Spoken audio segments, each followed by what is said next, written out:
Hi hello నమస్తే welcome to attitude of gratitude. నా ఛానల్ని సబ్స్క్రైబ్ చేసుకున్న మీ అందరికీ కూడా థ్యాంక్ యూ సో మచ్ అండి. నన్ను ప్రోత్సహిస్తున్న మీ అందరికీ కూడా చాలా అంటే చాలా థ్యాంక్స్. అలాగే ఇప్పుడు మనం 21 డేస్ 21 టాపిక్స్లో ఉన్నాము. ఈరోజు మనం మేనిఫెస్టేషన్ ఎలా చేయాలి పార్ట్నర్ కోసం అనే దాని గురించి డిస్కస్ చేస్తున్నాం. చాలామంది నన్ను హెల్త్, మనీ, కెరియర్ తర్వాత ఈ క్వశ్చన్ ఎక్కువ అడిగారు. ఆల్రెడీ నాకు టెలిగ్రామ్లోని అలాగే mails through and messages through ఇదే అడిగారు.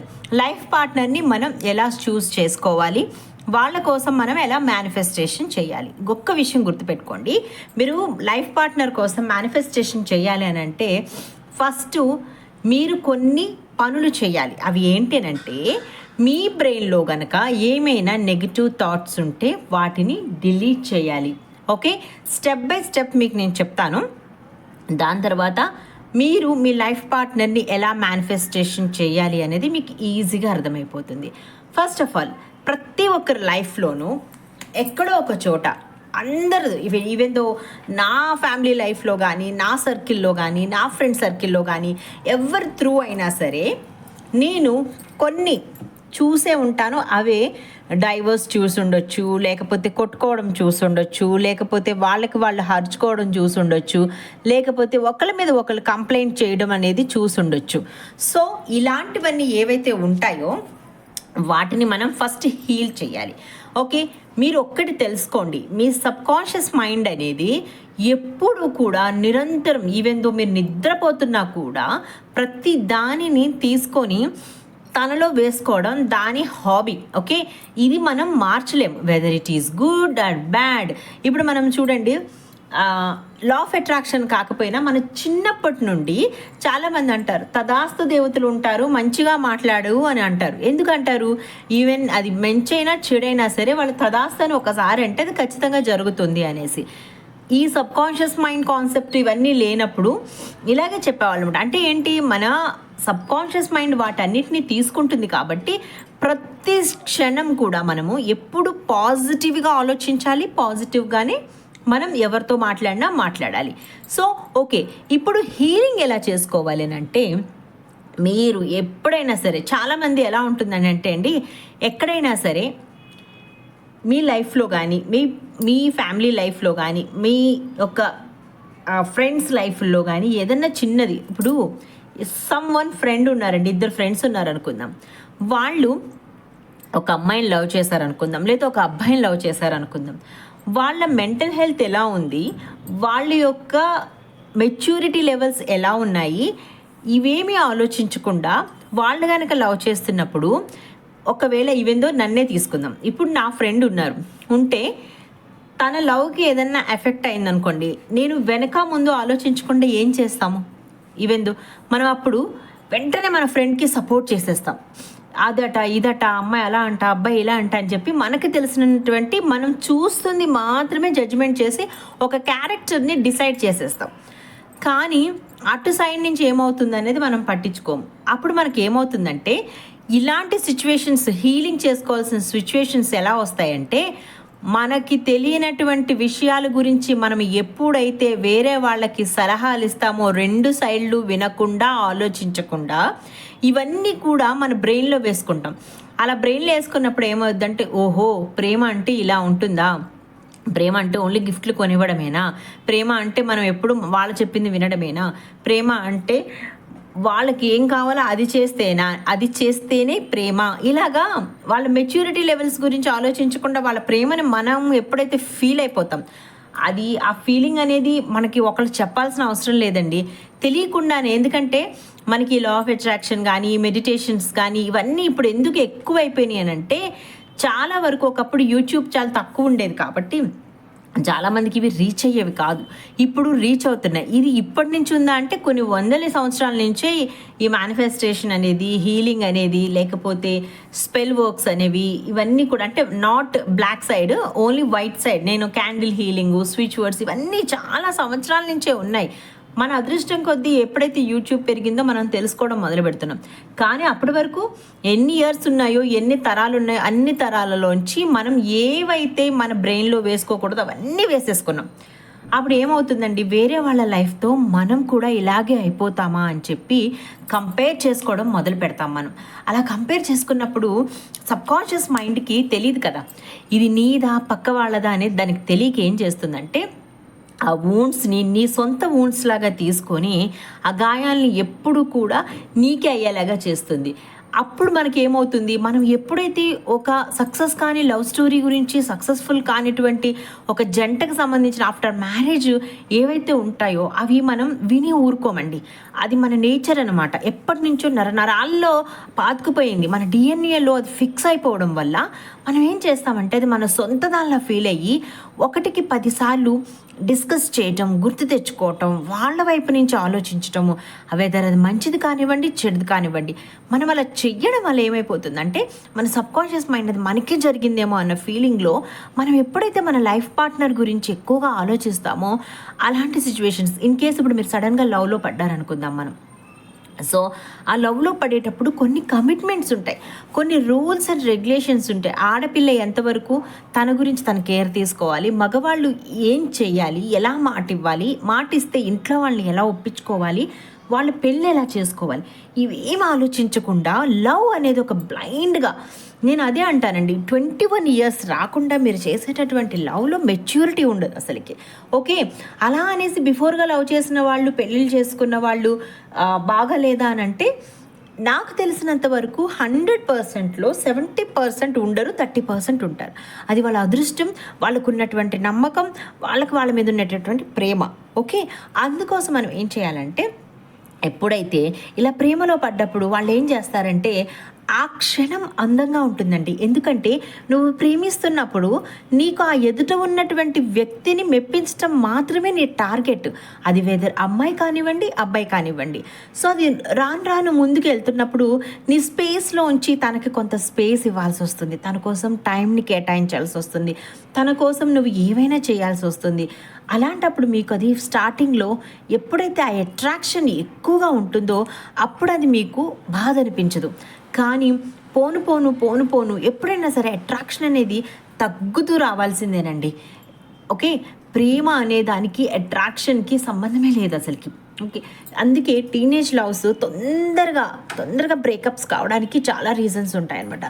ఒక మాట అంటే పడే శక్తి మీకు ఉండదు. ఎవరన్నా ఏమన్నా అన్నారనుకోండి మీ గురించి, దాన్ని తట్టుకునే శక్తి మీకు ఉండదు. అలాగే మీలో ఏమైనా బ్రేకప్స్ అయినాయి అనుకోండి, అనుకోకుండా దాన్నే జీవితంగా భావించి మీరు ఇంట్లో ఉన్న తల్లిదండ్రుల గురించి, మీ ఫ్రెండ్స్ గురించి, నీ సర్కిల్ గురించి, అందరి గురించి మానేసి ఆ ఒక్క పర్సనే మీ లైఫ్ లాగా బిహేవ్ చేసి మీరు ఎలాంటి దారుణమైన నిర్ణయాలు కూడా తీసుకునేలాగా చేస్తుంది. ఎప్పుడు ఇలాంటి హీలింగ్ లేనటువంటి సిచ్యువేషన్స్లో మీకు ఇలాంటి నిర్ణయాలు తీసుకునేలా చేస్తుంది. అందుకే ఏమంటారంటే ఎప్పుడైనా కూడా ఎవరిదైనా లవ్ ఫెయిల్యూర్ అయినా, లైఫ్లో కపుల్స్ ఎవరిదైనా వాళ్ళ లైఫ్ ఫెయిల్యూర్ అయినా ఫస్ట్ ఒకసారి ఆలోచించండి, ఎందుకు అయి ఉంటుంది, ఎలా అయి ఉంటుంది, వాళ్ళ మనస్తత్వం ఏంటి, వీళ్ళ మనస్తత్వం ఏంటి. సో నా మనస్తత్వానికి వాళ్ళ మనస్తత్వానికి మ్యాచింగ్ కాదు, నేను అలా కాదు, నేను నన్ను హీల్ చేసుకోగలను, నేను నా గురించి ఎక్కువగా ఆలోచించుకొని ఎలాంటి స్టెప్ తీసుకుంటే బాగుంటుంది అనేటటువంటి హీలింగ్ ప్రాసెస్ని నేను చేసుకోగలను అనేది మీరు ఫస్ట్ నమ్మండి. అప్పుడు మీకు ఎలాంటి నిర్ణయం తీసుకోవాలన్నా కూడా ఒక ఐడియా వస్తుందన్నమాట. మీరు ఒకవేళ ఏమండి లవ్ చేయడానికి, పెళ్లి చేయడానికి కూడా ఎంత ఆలోచించాలి అని అంటే, జీవితకాలం నువ్వు సుఖంగా ఉండాలంటే ఖచ్చితంగా ఆలోచించాలమ్మా. ఆ పార్ట్నర్ నీకు సూట్ అవుతారా లేదా, ఆ పార్ట్నర్ నీ కోసం ఏమైనా చేస్తారా లేదా, ఆ పార్ట్నర్ ఒక కష్టం వస్తే దాన్ని ఆదుకుంటారా లేదా అనేది మీరు ఆలోచించాలి. ఎందుకంటే లైఫ్ పార్ట్నర్ తను ఓకే, నీ సోల్మేట్ ఎప్పుడైతే ఎవరైతే ఉంటారో ఆల్వేస్ 100% అన్నీ నీకు నచ్చినట్టే ఉండవు, అన్నీ వాళ్ళకి నచ్చినట్టే ఉండవు. ఒక్కొక్కసారి అయితే పూర్తిగా నీకు వ్యతిరేకంగా ఉంటారు. నిన్ను లవ్ చేసే మనుషులు కానీ, నువ్వు లవ్ చేసే మనుషులు కానీ పూర్తిగా వ్యతిరేకంగా ఉన్నప్పుడు కూడా నువ్వు ఎప్పుడైతే హోల్డ్ అయ్యి తన యొక్క పొజిషన్ని అర్థం చేసుకొని హెల్ప్ చేయగలుగుతావో అప్పుడే ఆ రిలేషన్షిప్ నిలబడుతుంది. ప్రేమ అనేది మీరు సింపుల్గా అనుకునే ఐ లవ్ యూ మాత్రం కాదు. ఓకే, ఇప్పుడు హీలింగ్ సిచ్యువేషన్స్ గురించి మీరు ఆలోచించారు కదా, ఇప్పుడు మీకు నేను నెక్స్ట్ స్టెప్ చెప్తాను. ఇక నెక్స్ట్ స్టెప్ ఏంటనంటే ఐడెంటిఫై చేయటం. ఇప్పుడు వేరే వాళ్ళ లైఫ్లో జరిగే వాటివి మీ లైఫ్ని ఎంతవరకు ఎఫెక్ట్ చేశాయి. కొంతమంది చూడండి, పెళ్ళి అనగానే అయ్యో బాబోయ్ నాకు అసలు పెళ్ళే వద్దు, నేను ఇప్పుడు అసలు పెళ్ళి చేయాలనుకోవట్లేదు. ఆ తర్వాత నెక్స్ట్ వచ్చేసి లవ్ అనగానే అమ్మ బాబాయ్ నాకు అసలు లవ్వే వద్దు, నాకు లవ్ అంటేనే భయం. ఎప్పుడు ఈ టీనేజ్లో లవ్లో అన్నీ ఇవే ఉంటాయండి. ఎందుకంటే వాళ్ళకి పాపం షేర్ చేసుకోవడము, అసలు లైఫ్ అంటే ఏంటి, మన లైఫ్ పార్ట్నర్ కోసం అసలు ఏం చేయాలి, ఇలాంటివన్నీ తెలియకపోవడం వల్ల వాళ్ళు పూర్తిగా దీనికి విరుద్ధంగా ఎప్పుడు మారుతారంటే, వాళ్ళు కరెక్ట్గా సంపాదించుకొని చేసుకునే టైంలో వీళ్ళు విరుద్ధంగా ఆలోచిస్తారు. కానీ వీళ్ళకి ఒక 30-35 ఇయర్స్ వచ్చేసినా కూడా కొంతమందికి పెళ్ళిళ్ళు కావు. మా అబ్బాయికి పెళ్ళి కావడం లేదు, మా అమ్మాయికి పెళ్ళి కావడం లేదు, లేకపోతే నాకే పెళ్ళి కావడం లేదు అని ఇలాగా ప్రతి ఒక్కరు ఎప్పుడు అనుకుంటారనంటే, చుట్టూ మీ సబ్కాన్షియస్ మైండ్లో మీరు ఆల్రెడీ డిస్టర్బ్ చేసి పెళ్ళంటే ఒక భయాన్ని, ప్రేమ అంటే ఒక విరక్తిని కల్పించేసుకున్న తర్వాత ఆ పర్సన్ని మీరు ఐడెంటిఫై చేయలేకపోతారనమాట. అప్పుడు మీరు ఏం చేయాలంటే, ఇలాంటివి ఏవైతే మీ లైఫ్లో ఎఫెక్ట్ తీసుకొచ్చాయో వీటన్నిటిని గుర్తించి ఒక పేపర్ మీద రాసుకోండి. పేపర్ మీద బ్లాక్ పెన్తో రాసుకోండి. ఎందుకంటే కలర్ థెరపీలో బ్లాక్ అనేది ఎప్పుడైనా కూడా మనకు వద్దు అనుకునే వాటిని వదిలేయటం కోసం చాలా బాగా పనిచేస్తుంది. రాసుకొని 1కి 10 సార్లు చదవండి. చదువుకున్న తర్వాత ఆ రోజే మీరు అప్పుడే నిర్ణయం తీసుకోండి, ఇక నుండి వీటిని నా లైఫ్ నుంచి తీస్తున్నాను, వేరే వాళ్ళ లైఫ్కి నా లైఫ్కి ఎటువంటి సంబంధము లేదు, వాళ్ళ లైఫ్ వాళ్ళదే, నా లైఫ్ నాది, నేను దేన్నైనా సరే చాలా తెలివిగా నిర్ణయాలు తీసుకొని నా లైఫ్ని చక్కదిద్దుకోగలను అనేటటువంటి ఒక నిర్ణయంతో మీరు వీటిని ఐడెంటిఫై చేయండి. ఓకే, ఐడెంటిఫై చేసిన తర్వాత నెక్స్ట్ ఏం చేయాలంటే మీరు ఫోకస్ చేయాలి. దేని మీద ఫోకస్ చేయాలి అని అంటే, అసలు మీకు ఎలాంటి వైఫ్ ఆర్ హస్బెండ్ కావాలనుకుంటున్నారు. కేరింగ్ వైఫ్ కావాలనుకుంటున్నారు, లవింగ్ వైఫ్ కావాలనుకుంటున్నారు, జాబ్ చేసే అమ్మాయి కావాలనుకుంటున్నారు, ఇంట్లో ఉండే అమ్మాయి కావాలనుకుంటున్నారు, మీరు సరదాగా బయటకు వెళ్తే సరదాగా ఉండే అమ్మాయి కావాలనుకుంటున్నారా, లేకపోతే ఆల్వేస్ మీ హస్బెండ్ మంచి హ్యూమర్తో ఉండాలనుకుంటున్నారా, మీ ఫ్యామిలీకి ఇచ్చినట్టే వాళ్ళ ఫ్యామిలీకి ఇచ్చినట్టే మీ ఫ్యామిలీకి కూడా ఆయన అటెన్షన్ పే చేయాలి, ప్రేమగా చూసుకోవాలి, అర్థం చేసుకోవాలి, ఇలాంటివి ఏమన్నా మీరు అనుకుంటే కనుక ఈ ఫోకస్ దాంట్లో మీరు ఏం చేయాలనంటే, ఫస్ట్ మీకు కావలసిన క్వాలిటీస్ని ఒక పేపర్ మీద రాసుకోండి. ఇందాక ఏం చెప్పాను నేను, ఈ పేపర్ మీద రాసేది ఏదైతే ఉంటుందో ఇది బ్లాక్ పెన్తో రాయమని చెప్పాను కదా నేను. ఆ బ్లాక్ పెన్తో రాసినప్పుడు ఏంటంటే ఇవి వదిలేయడం కోసం అనమాట. సో ఇప్పుడు ఏం చేస్తారంటే, ఇంకొక పేపర్ తీసుకొని మీకు కావలసిన క్వాలిటీస్ ఏవైతే ఉన్నాయో రెడ్ ఆర్ పింక్ పెన్ ఏదైతే ఉంటుందో దాంతో చక్కగా ఒక పేపర్ మీద రాసుకోండి. రాసుకున్న తర్వాత ఇప్పుడు అందంగా ఉండాలి, మంచి డబ్బు ఉండాలి, ఉద్యోగం ఉండాలి, హ్యూమర్ ఉండాలి, చదువుకుని ఉండాలి, లేకపోతే అణుకువగా ఉండాలి, మా పెద్దవాళ్ళతో కలిసిపోవాలి, మా వాళ్ళకి రెస్పెక్ట్ ఇచ్చినట్టు తన వాళ్ళకి కూడా రెస్పెక్ట్ ఇవ్వాలి, ఇలా ఏవైతే క్వాలిటీస్ ఉన్నాయో అవి ఫస్ట్ మీలో ఉన్నాయో లేదో మీరు చూసుకోండి. ఓకే, ఎప్పుడైనా సరే రిఫ్లెక్షన్ అనేది మీలో ఉంటేనే అటు నుంచి వస్తుంది. ఓకే, అటు నుంచి మీకు కావాలంటే మీలో ఆ క్వాలిటీస్ ఉండాలి. ఇప్పుడు ఒక అమ్మాయి పెళ్లి చేసుకున్న తర్వాత అందరినీ వదులుకొని మీకోసం మీ ఇంటికి వచ్చేస్తుందంటే నువ్వు ఇచ్చే భరోసా ఏంటి అసలుకి? అంటే ఇప్పుడు నువ్వు ఫైనాన్షియల్గానో లేకపోతే ఫ్యామిలీ పరంగానో కాదు, నువ్వు హార్ట్ పరంగా ఎలాంటి భరోసా తనకిస్తున్నావు అనేది నువ్వు ఇవ్వగలవా? నువ్వు ఎక్స్పెక్ట్ చేస్తావు కదా, మా అమ్మగారిని మా నాన్నగారిని బాగా చూసుకోవాలని నువ్వు అనుకున్నప్పుడు తన సైడ్ నుంచి తన ఫ్యామిలీకి ఏదన్నా అయితే నువ్వు అది ఇవ్వగలవా అనే సిచ్యువేషన్లో ఉన్నారా లేదా మీరు ఒకసారి చూసుకోండి. ఒకవేళ తను మిమ్మల్ని అర్థం చేసుకోవాలి అంటే, ఇప్పుడు ఒక అమ్మాయి అత్తవారింటికి వచ్చినప్పుడు మనం అక్కడ కొత్త ప్లేస్ అండి. నిజంగా నేను ఈ విషయంలో మాత్రం కొంతవరకు ఎక్కువ, అంటే నేను వైఫ్ అండ్ హస్బెండ్ ఇద్దరి గురించి ఇప్పుడు చెప్తాను, కానీ ఈ ఒక్క విషయంలో మాత్రం తనకి గట్స్ చాలా ఎక్కువ అని చెప్పాలి అమ్మాయికి. అంటే నేను యాజ్ ఏ ఉమెన్గా నేను మాట్లాడలేదండి, ఎందుకంటే మన తల్లిదండ్రుల్ని మనం వదిలేసి కొన్ని సంవత్సరాలు ఏదైనా హాస్టల్లో చదివేటప్పుడే మనం ఎంతో బాధని, పెయిన్ని ఫీల్ అవుతాం కదా, అమ్మాయి అయినా సరే అబ్బాయి అయినా సరే. అలాంటిది ఒక 21 to 25 ఇయర్స్ ఒక అమ్మాయి తన తల్లిదండ్రుల దగ్గర తన ఇష్టాలు, తన ప్రేమ, తనకు ఉండేటటువంటి ఆలోచన విధానాన్ని అర్థం చేసుకోవడము, తనకు కావాల్సింది అరేంజ్ చేసేటటువంటి ఒక పేరెంట్స్ని వదిలేసి, నువ్వు ఎవరో తెలీదు, నీకు ఏం కావాలో తెలీదు, నీ ఫ్యామిలీ ఎలాంటి వాళ్ళో తెలీదు, అలాంటి వాళ్ళ ఫ్యామిలీకి శాంతం తన ఫ్యామిలీని వదిలేసుకొని నిన్ను నమ్ముకొని వచ్చేసినప్పుడు మీరు ఏమి ఇవ్వగలరు తనకి? ఓకే, తనకి మీరు అసలు ఎలాంటి సెక్యూరిటీ లైఫ్ ఇవ్వగలరు? అంటే లైక్ నాట్ ఓన్లీ తినడము, ఉండడము అవి కాదండి. అంటే మీరు లవ్ పరంగా తనని ఎలా అర్థం చేసుకోగలరు? తను ఒకవేళ ఉద్యోగం చేస్తానని మీ ఇంట్లో వద్దన్నారనుకో, మీరు ఎలా తనకి సపోర్ట్ చేయగలరు? సో రేపొద్దున నువ్వు జాబ్ చేసుకుంటున్నప్పుడు కూడా అమ్మ, ఎవరైనా సరే మీ వైఫ్ జాబ్ చేస్తానంటే నువ్వు ఎంతవరకు తనకి ఎంకరేజ్ చేయగలవు? అలాంటి క్వాలిటీస్, అంటే ఎంకరేజ్ చేసే క్వాలిటీ ఉందా? అర్థం చేసుకునే క్వాలిటీ ఉందా? తను నీకోసం అన్నీ వదిలేసుకుని వస్తున్నప్పుడు తను ఏదైనా అడిగినప్పుడు మీకు చేయగలిగేటటువంటి క్వాలిటీ మీలో ఉందా లేదు? అట్ ది సేమ్ టైం అబ్బాయిల కోసం కూడా అమ్మ, మీరు ఏదైతే మీ హస్బెండ్ పొద్దుననగా వెళ్ళి రాత్రి వరకు కష్టపడి సంపాదించి అన్నీ తీసుకొస్తున్నప్పుడు దానిని మనిషి డబ్బు సంపాదించడం ఎంత ఇంపార్టెంటో దానిని మన ఇంటి అవసరాల కోసం జాగ్రత్తగా ఒక పద్ధతి ప్రకారం ఖర్చు పెట్టడం అనేది ఆడవాళ్ళ బాధ్యత. అది ఓకే, అలాంటి బాధ్యతని నేను కరెక్ట్గా నిర్వర్తించగలనా? సో బాధ్యతని వహించగలిగే శక్తి నాకుందా? ఇప్పుడు తన నా కోసం బాధ్యత తీసుకోవాలని అబ్బాయి కోసం అమ్మాయి ఎలా అనుకుంటుందో, అలాగే అమ్మాయి నా కోసం తన బాధ్యత తీసుకున్నప్పుడు నేను బాధ్యత తీసుకోగలనా?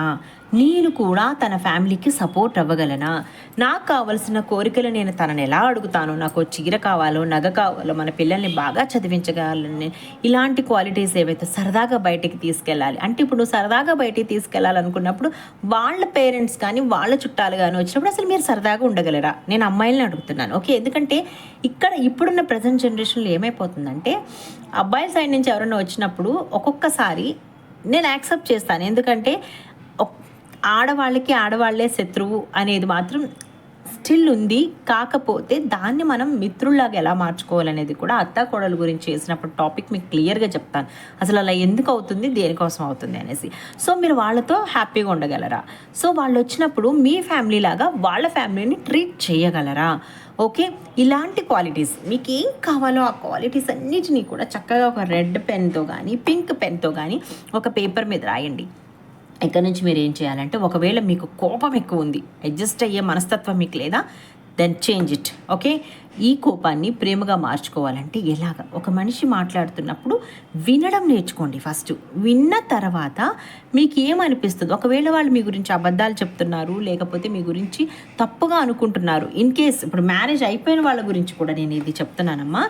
ఇప్పుడు పెళ్ళి అవ్వాల్సిన వాళ్ళ మేనిఫెస్టేషనే కాదు, అయిన తర్వాత అడ్జస్ట్ కాలేని వాళ్ళకి కూడా సేమ్ ఇదే ఉంటుంది. ఐడెంటిఫై చేయండి మీలో ప్రాబ్లం ఏంటి, ఎక్కడొచ్చింది, అసలు మీ వల్లే వచ్చిందా, వేరే వాళ్ళ వల్ల వచ్చిందా, వేరే వాళ్ళ మాటలు వినడం వల్ల మీకు వచ్చిందా, లేకపోతే వేరే వాళ్ళ చేష్టలు చూడడం వల్ల మీకు అలాంటి అనుమానం. ఇప్పుడు చూడండి, జనరల్గా ఎక్కువగా ఆడవాళ్లే ఎక్కువ అబ్బాయిల్ని అనుమానిస్తారు.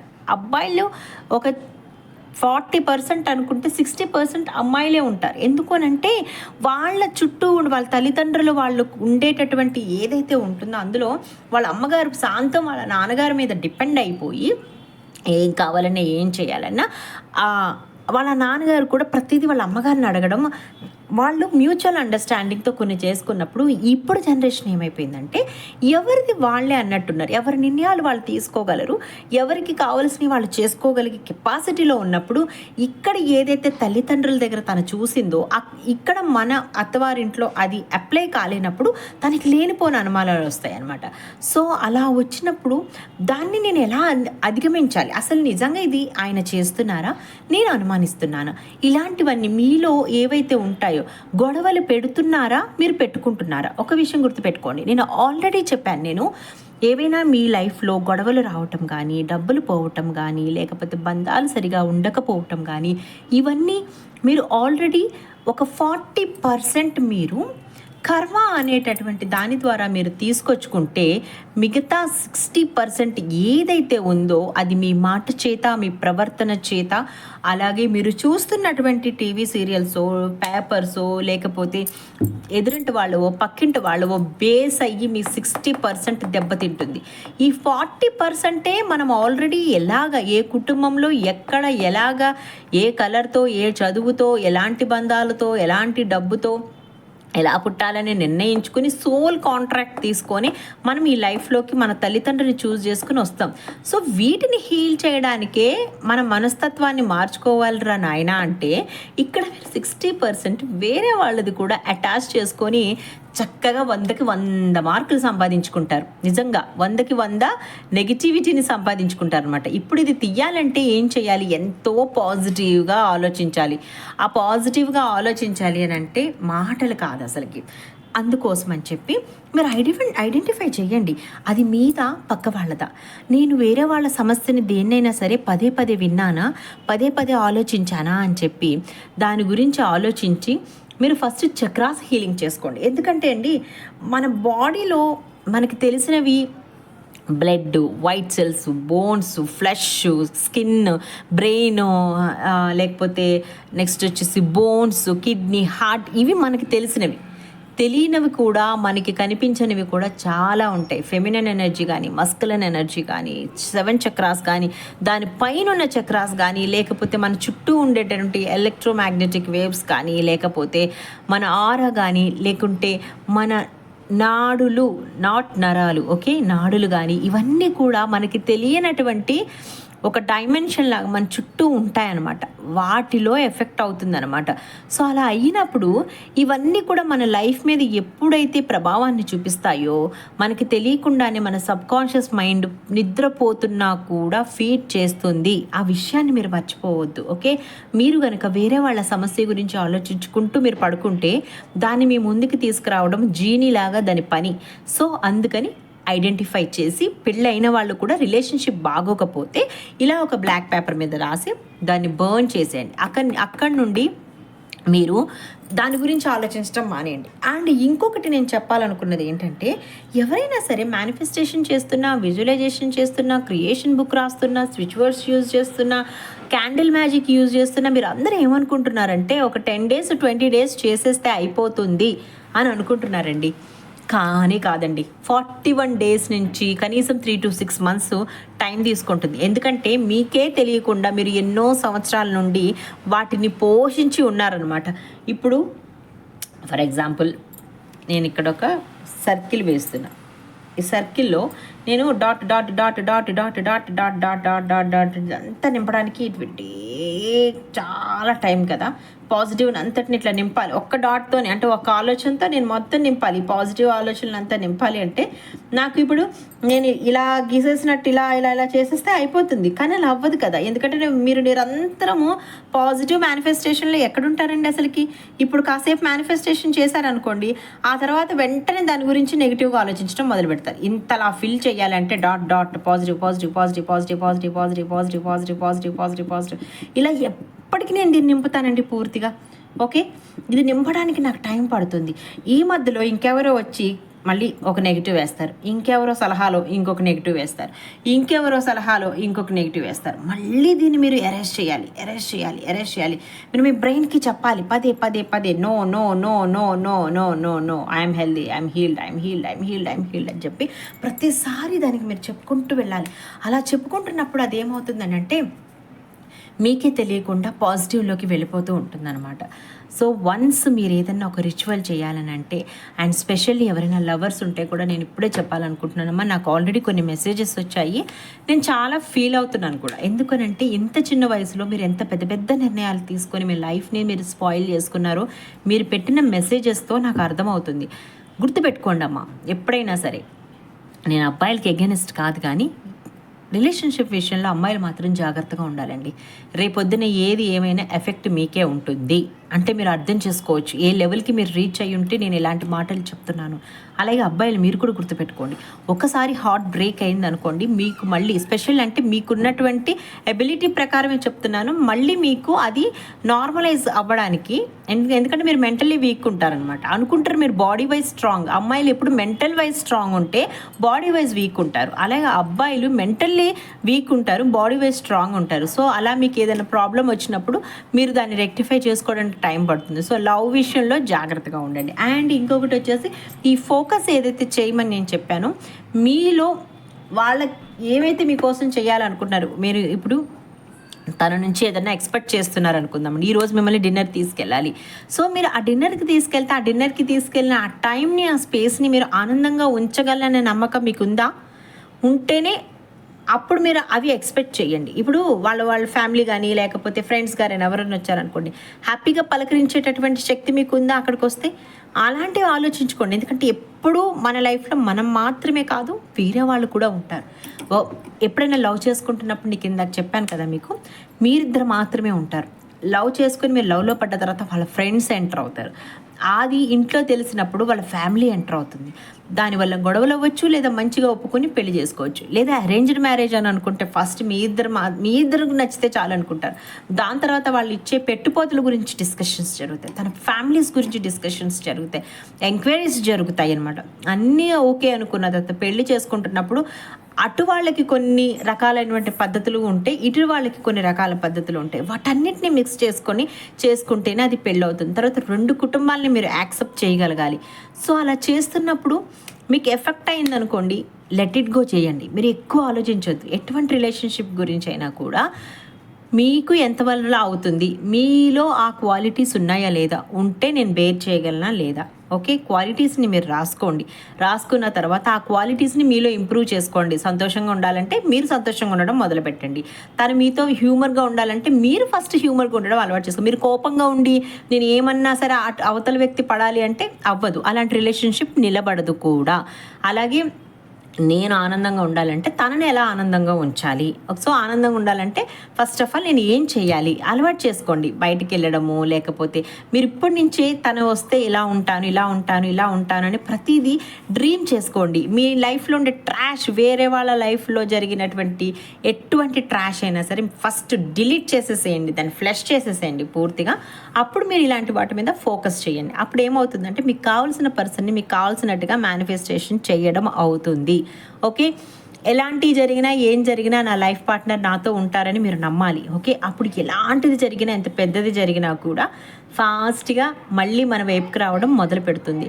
అండ్ ఇంకొకటి చాలా ముఖ్యంగా నేను కూడా పాటించేది చెప్పాలి ఏంటంటే, మీకు ఒకవేళ మార్నింగ్ గొడవ జరిగితే కనీసం అది సాయంత్రం లోపల దాన్ని మీరు క్లారిఫై చేసుకోండి. బతిమలాడతారు, బామాడతారు, బాగా మీరు బుజ్జగించుకుంటారా, మీకంటే ఒక ప్యాటర్న్ ఉంటుంది కదా, వాళ్ళని కూల్ చేయడానికి ఏమవుతుంది, ఎలాగైనా సరే సాయంత్రం అయ్యేటప్పటికి మళ్ళీ మీరు కలిసిపోవాలి. అలా కనుక వదిలేసి దాన్ని 2-3 డేస్కి మీరు డ్రాగ్ చేసుకున్నారనుకోండి, అదే అలవాటు అయిపోయి తర్వాత 4-5 డేస్కి వెళ్తుంది, తర్వాత 1 వీక్కి వెళ్తుంది, తర్వాత 10 డేస్కి వెళ్తుంది, తర్వాత నువ్వు ఉంటే ఎంత ఇలాగా ఎక్కువ అయిపోతాయి అనమాట. అలా అయిపోయినప్పుడు ఏమవుతుందంటే రిలేషన్షిప్లో చిన్న చిన్న బ్రేక్స్ వస్తాయి అన్నమాట. సో అప్పుడు అది మళ్ళీ దాన్ని పోడ్చడం కోసం మళ్ళీ మీరు లొంగి ఉండాల్సి వస్తుంది. వాళ్ళకి కావాల్సింది చేయటం కోసం ఇక నాకు తప్పదేమో అని మీరు లొంగి ఉండాల్సి వస్తుంది. అందుకోసం ఇవన్నీ ఆలోచించుకొని గొడవ జరుగుతున్నప్పుడు మీ వల్ల మీకు గొడవ జరుగుతుందా, మీకు వేరే వాళ్ళ వల్ల గొడవ జరుగుతుందా, ఇలాంటి వాటిని కూడా దృష్టిలో పెట్టుకొని మీరు ఏ మేనిఫెస్టేషన్ చేసినా ఏం చేసినా చేయండి. ఓకే, ఇప్పుడు మీకు ఏం చెప్పాను నేను, ఫస్ట్ హీల్ చేసుకోండి, తర్వాత ఐడెంటిఫై చేయండి, దాని తర్వాత ఫోకస్ చేయండి. వేరే వాళ్ళ లైఫ్లో జరిగినవి మీకు సంబంధం లేదు, జస్ట్ మీరు చూశారు అని అంటే మీరు ఎక్కడో దాన్ని చూడాల్సినటువంటి రాత మీకు రాసి పెట్టింది కాబట్టి చూశారు. Then do Ho'oponopono. ఎందుకు నేను చూడాల్సి వచ్చింది అని చెప్పి హోపోనోపోనో చేసుకోండి. దాని తర్వాత మేనిఫెస్టేషన్ చేసుకోండి. మీ పార్ట్నర్తో మీరు ఎలా ఉండాలనుకుంటున్నారు అనేది విజువలైజేషన్ చేసుకోండి. నాలో ఉండే క్వాలిటీస్తో ఉండేటటువంటి అమ్మాయి నాకు కావాలి, నేను తన నుంచి ఏమైతే కోరుకుంటున్నానో అలాంటి అబ్బాయే నాకు కావాలి. ఇలా మీరు అనుకుని క్లియర్గా ఒక పాయింట్ బై పాయింట్ ఉన్నారనుకోండి, మీరు మేనిఫెస్టేషన్ చేయడం చాలా ఈజీ.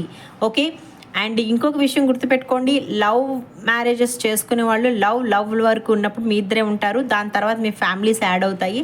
అప్పుడు దాన్ని మీరు ఎలా ఒప్పించాలి అనే దాని గురించి ఆలోచించుకోండి ముందుగానే. ఓకే, దాన్ని కూడా మీరు నెగిటివ్గా వేరే వాళ్ళ లైఫ్లో వేరే వాళ్ళు ఒప్పుకోలేదు, సో మన లైఫ్లో కూడా మనకు ఒప్పుకోరు, ఇలాంటివన్నీ అప్లై చేశారంటే ఖచ్చితంగానే ప్రాబ్లం వస్తుందండి. ఎందుకంటే యద్భావం తద్భవతి అని అన్నారు మీరు. సో అందుకోసం మీరు ఎక్కువ ఏం ఆలోచిస్తారో అది మన ముందుకి తెలియకుండానే వస్తుంది. అలాంటివి నా లైఫ్లో కూడా చాలానే జరిగినాయి. సో నేను అవి మీకు మాటే మంత్రము అని ఒక వీడియో చేస్తాను నేను మీకు, అప్పుడు అందులో మీకు ఇంకా క్లియర్గా చెప్తానండి. అలాగే మీరు ఇందులో పిల్లో టెక్నిక్ని కూడా యూజ్ చేయొచ్చు. మీకు కావాల్సిన క్వాలిటీస్ ఏవైతే ఉంటాయో వాటన్నిటిని కూడా పేపర్ మీద రాసుకొని మీ పిల్లోలో పెట్టుకొని డైలీ బిఫోర్ స్లీప్ ఒకసారి చూసుకొని దానికి థ్యాంక్ యూ అని చెప్పుకొని మళ్ళీ పిల్లో కిందే పెట్టేసి ఇలా కంటిన్యూస్గా 41 days 3 months 6 months మీకు ఎన్ని రోజులు అనిపిస్తే అన్ని రోజులు ఈ టెక్నిక్ని చేయొచ్చు. పిల్లో టెక్నిక్ చాలా అంటే చాలా బాగా పనిచేస్తుంది.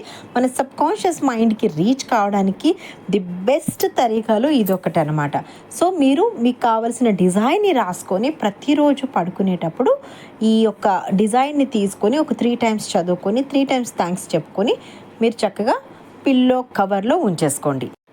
అలాగే మీరు కోరుకున్న కోరికలు ఇంకా నెరవేరడం లేదు, లేకంటే రిలేషన్షిప్ విషయంలో గొడవలు అయ్యాయి, వేరుగా ఉన్నాం, దూరంగా ఉన్నాం, ఇలాంటివి ఏమైనా ఉంటే మీకు ఖచ్చితంగా హీలింగ్ అవసరం అండి. ఆల్రెడీ మీరు మీ ఆరాని కానీ మీ సబ్కాన్షియస్ మైండ్ని కానీ దాన్ని ఫీడ్ చేసి పెట్టారు, డిస్టర్బ్ చేసేసారు. దాన్ని నార్మల్ పొజిషన్కి తీసుకురావాలి. అలాంటప్పుడు మీకు ఎంత హీలింగ్ కావాలంటే డైలీ కంటిన్యూస్గా కొన్ని 100 సార్లు హోపోనోపోనో చేసినా కూడా తక్కువే అని అనుకోవాలన్నమాట. ఎందుకంటే మీ హార్ట్తో పాటు మీరు అనుకున్నవి, ఎదుటి వాళ్ళు అనుకున్నవి, మీరు చెప్పుకున్న వాళ్ళది అందరిది కూడా దానికి ఒక కొండలాగా అడ్డైపోయింది అనమాట. ప్రతి ఒక్కరు మీ గురించి ఇంక వీళ్ళకి అలవరు, వీళ్ళకి అవ్వదు, లేకపోతే వీళ్ళు సంతోషంగా ఉండలేరు అని ఇలా ప్రతిదీ వాళ్ళు క్రియేట్ చేసి మీ గురించి అలాగే అనుకుంటున్నారు. అది కాదు, మేము కలిసి ఉంటాం, సంతోషంగా ఉంటాం అని మీరు ప్రూవ్ చేయాలని అంటే వాళ్ళు కట్టిన గోడది కూడా మీరు చూస్తున్నారు కాబట్టి. ఎందుకంటే వాళ్ళెవరు అనుకుంటే నాకేంటి సంబంధం అని అంటే మీ లైఫ్ కదండి, మీ లైఫ్లోనే ఉంది కదా, అందుకని ఎక్కువగా హోపోనోపోనో చెయ్యండి. So that's all for today అండి. సో మీరు ఎలా ఐడెంటిఫై చేసుకుని ఫోకస్ చేసుకొని మీ లైఫ్ పార్ట్నర్ని ఎలా చూస్ చేసుకుంటారు, అసలు చూస్ చేసుకోవాలంటే మీలో ఏం క్వాలిటీస్ కావాలనేది ఫస్ట్ పేపర్ మీద రాసుకోండి, రెడ్ పెన్తో రాసుకోండి, దాన్ని చక్కగా ఎక్కడైనా ఒక బుక్లో రాసుకొని ప్రతిరోజు ఒకసారి చూసుకోండి. అండ్ ఇప్పటి వరకు మీ లైఫ్లో ఏవైతే ఉంటాయో వాటికి గ్రాటిట్యూడ్ తెలియచేయండి. అందరికీ మేనిఫెస్టేషన్స్ అవ్వట్లేదు, జరగట్లేదు అని అంటే మెయిన్ ఏంటంటే మీ లైఫ్లో ఉన్న వాటికి మీరు గ్రాటిట్యూడ్గా ఉండరు. ఉన్నామా, తిన్నామా, పడినామా అన్నట్టే ఉంటారు అనమాట. అరే నా లైఫ్లో ఈరోజు ఇది ఉంది అని అంటే ఎంతో సంతోషం, హ్యాపీ, దానికి థ్యాంక్స్ చెప్పండి. దేవుడు మనకి ఇచ్చాడు అని అంటే దానికి థ్యాంక్స్ చెప్పుకోవడం అనేది మీకు ఎప్పుడైతే ఉండదు. నేను ఆల్రెడీ చెప్పాను, గ్రాటిట్యూడ్ వాక్ చేయండి. పైన వాక్ చేస్తూ ఉంటారు కదా, మార్నింగ్ వాక్ చేస్తారు, ఈవినింగ్ వాక్ చేస్తారు, చెయ్యండి. బట్ మీ లైఫ్లో ఉన్న మీ తల్లిదండ్రులకి, మీ ఇన్లాస్కి, మీ ఫ్రెండ్స్కి, మీ స్పోర్ట్స్కి, మీ చిల్డ్రన్కి, మీ లైఫ్లో తినడానికి ఉన్నవి డబ్బులు ఉన్న రూపాయి అయినా సరే మీ లైఫ్లో డబ్బులే, మర్చిపోవద్దు. డబ్బు ఎనర్జీ అనేది ఆల్వేస్ ఫ్రీక్వెన్సీ హైలోనే ఉంటుంది అది. సో దాన్ని రీచ్ అవ్వాలి అని అంటే ఫస్ట్ మీకు ఉన్న వాటికి ఎప్పుడైతే గ్రాటిట్యూడ్గా ఉంటారో అది మనకు ఆల్రెడీ మన సనాతన ధర్మంలోనే ఉంది, మనం అది తెలుసుకోవాలి కంపల్సరీ. ఉన్న వాటికి మీరు కృతజ్ఞతగా ఉండండి. ఎవరైతే మంచి జంట ఉంటారో, మంచి లవ్లీ జంట ఉంటారో వాళ్ళని మీరు ఇన్స్పైర్గా తీసుకొని సరదాగా ఉండండి, వాళ్ళ గురించి చూడండి. అలాగే టీవీలోను, సీరియల్స్లోను, బుక్స్లోను, లేకపోతే ఎక్కడైనా సరే ఇలాగ జంటకు సంబంధించి భయపెట్టేటటువంటి విషయాలు కొన్ని న్యూస్లు వస్తాయి కదా, వాటిని పూర్తిగా అవాయిడ్ చేయండి. సరదాగా ఉన్నవి లవ్లీ సినిమాలు చూడండి, ప్రేమ సినిమాలు చూడండి, మంచి కుటుంబ పరంగా ఉండే సినిమాల్ని చూడండి. అప్పుడు మీకు ఏమవుతుందంటే అవి మీ సబ్ కాన్షియస్ మైండ్లోకి వెళ్తాయి. కాబట్టి మీకు కూడా అలా ఉంటే బాగుంటుందని ప్రతినిత్యం ఆలోచించుకోండి. అండ్ మీకు కావాల్సింది జరగాలంటే ఎప్పుడైనా సరే పడుకునే ముందు మీకు ఎలా కావాలనుకుంటున్నారు, నాట్ ఓన్లీ లైఫ్ పార్ట్నర్ అండి, మనీ కానివ్వండి, బిజినెస్ కానివ్వండి, సక్సెస్ కానివ్వండి, చక్కగా దాని గురించి ఊహించుకోండి అండ్ ఊహించుకొని పడుకోండి. కానీ వన్స్ మీరు మార్నింగ్ నిద్ర లేచిన తర్వాత ఇప్పుడు ఇది అవ్వదు, ఇది జరగదు, వీడింతే వాడింతే అనుకుంటే మీరు అప్పటి వరకు కష్టపడి కట్టినటువంటి గోడ ఏదైతే ఉంటుందో ఒక్కొక్క కిటికీ కింద పడిపోతూ ఉంటుంది అన్నమాట. మళ్ళీ కష్టపడి దాన్ని కట్టాలి. ఏదైనా సరే సక్సెస్ సాధించగలను, ఇప్పుడు కాకపోతే రేపైనా సరే. హీలింగ్కి టైం ఇవ్వండి. ఎందుకంటే గత జన్మల నుంచి మనం తీసుకొచ్చుకున్న కర్మలు కొన్ని ఉంటాయి, వాటికి హీల్ చేసుకుంటూనే మనం మన లైఫ్లో సక్సెస్ని సాధించాలి. అంతేగాని పునాది గట్టిగా వేయకుండా మట్టి దాని మీద నేను ఇల్లు కడతానంటే అవ్వదండి. ఫస్ట్ ఆ మట్టిని డిగ్ చేయండి, మంచి పునాది వేయండి, దాని మీద ఇల్లు కట్టండి. అదే మేనిఫెస్టేషన్ కానీ, విజువలైజేషన్ కానీ, క్రాస్ హీలింగ్ కానీ, లేకపోతే ఇంక what ever law of attractions కానివ్వండి. సో ఆ విషయాన్ని మీరు గుర్తుపెట్టుకొని ఇక్కడి నుంచి కంటిన్యూ చేయండి. సో నా లైఫ్ పార్ట్నర్ని నేను చూస్ చేసుకోగలను, లేకపోతే నా లైఫ్ పార్ట్నర్తో నేను హ్యాపీగా ఉండగలను అనుకునే వాళ్ళు ఎస్ ఐ కెన్ అని చెప్పి నాకు ఛానల్లో కమెంట్ చేయండి. అలాగే నా ఛానల్ని లైక్ చేయండి, షేర్ చేయండి, సబ్స్క్రైబ్ చేసుకోండి. Thank you so much to you all.